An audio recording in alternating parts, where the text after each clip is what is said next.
Dig a hole in your garden right now, not a deep one, 6 feet. Push your arm in up to the shoulder and hold it there. It does not matter if it is January or July. It does not matter if last week hit -15 or 105. What you will feel against your skin at that depth is the same temperature it was 6 months ago, the same temperature it will be 6 months from now, somewhere between 50 and 58 degrees Fahrenheit depending on where you live, steady, constant, completely indifferent to whatever the atmosphere above it is doing. The ground beneath your feet is a thermal battery. It absorbs heat from the sun all summer, stores it in the soil mass, and releases it slowly through winter. The cycle runs continuously, has run for longer than anyone has been measuring it, and costs absolutely nothing to operate. Every heating and cooling system you have ever paid a bill for was solving a problem that was already solved 6 feet below the surface of your own property. This is the story of earth tubes, one of the oldest climate control principles in engineering history, used in everything from ancient Persian desert architecture to modern passive house design, and why a version of it is buildable in a single weekend for under $200. The physics nobody puts on your energy bill. The sun delivers an enormous amount of thermal energy to the Earth's surface every day. Some of that energy radiates back into the atmosphere immediately. Some of it gets absorbed into the ground. And because soil is a dense material with significant thermal mass, meaning it absorbs heat slowly and releases it slowly, the energy that goes in does not come back out until months later. This delay has a name in physics. It is called thermal lag. And it is the entire principle behind why earth tubes work. At the surface, soil temperature swings wildly with the seasons. In a climate with cold winters and hot summers, surface soil might range from below freezing to above 90 degrees across the year, but every foot you go deeper, that swing compresses. At 3 feet, the range narrows significantly. At 6 feet, it narrows to within a few degrees of the annual average surface temperature for that location. At around 30 feet, the temperature becomes completely stable year-round at what geologists call the deep Earth temperature, typically between 50 and 60 degrees in most of the continental United States.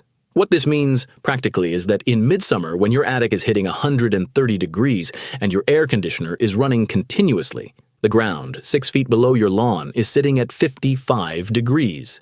And in midwinter, when the air outside is below freezing and your furnace is burning through fuel, that same patch of ground is still at 55 degrees. The temperature differential you are paying thousands of dollars a year to create mechanically already exists for free, 12 inches below where you planted your tomatoes. What an earth tube actually is. The concept is almost confrontationally simple. You bury a pipe, typically 4 to 8 inches in diameter, anywhere from 30 to 100 feet long, at a depth of 6 to 8 feet below the surface. One end of the pipe opens to the outside air. The other end terminates inside the building you want to condition. A small fan, or in passive design simply the natural stack effect of a building, draws outside air through the buried pipe before it enters the living space. In summer, hot outside air enters the pipe at ambient temperature, say 90 degrees. Over the length of the buried run, the surrounding soil at 55 degrees absorbs heat from that air through the pipe wall. By the time the air reaches the interior of the building, it has been pre-cooled by the ground without a single kilowatt of refrigeration. In winter, the process reverses. Cold outside air at 20 degrees enters the pipe. The ground at 55 degrees warms the air as it travels through. It enters the building preheated, not to room temperature, but significantly warmer than it left. The heating system does not have to work nearly as hard to close the remaining gap. This is not a replacement for a heating and cooling system in extreme climates. It is a load reduction device, something that shrinks the temperature gap the mechanical system has to bridge. Studies measuring earth tube performance in Central European climates found inlet air temperature reductions of between 15 and 25 degrees Fahrenheit in summer and increases of similar magnitude in winter. In moderate climates, the system handles the entire load without mechanical assistance at all. The energy input is a small fan drawing somewhere between 15 and 30 watts. The output is a conditioning effect that rivals a system consuming thousands of watts. No refrigerant, no combustion, no moving parts underground, no maintenance beyond keeping the intake screened. This was solved before the Roman Empire fell. Here is what makes this genuinely extraordinary. The principle was not discovered by a modern engineer looking for a sustainable alternative to conventional HVAC. It was discovered by people in some of the harshest climates on Earth thousands of years ago, working purely from observation. In ancient Persia, modern-day Iran, architects designed a building system called the Qanat, combined with wind towers called badgars. Underground channels that originally carried irrigation water were positioned beneath buildings deliberately, and the cooled air above the water surface was directed upward into living spaces through vertical shafts. The Persians were not running water under their buildings by accident. They understood that below-ground air was cooler in summer, and were engineering the airflow to exploit it.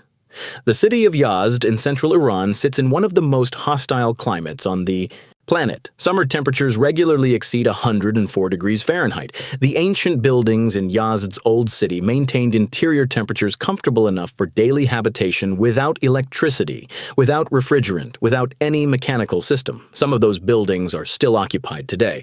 The cooling system is still the one their architects designed 1,500 years ago. The Roman engineer Vitruvius documented a version of this principle in his first-century treatise, De Architectura, describing how the orientation and subsurface thermal properties of a building site affected interior climate.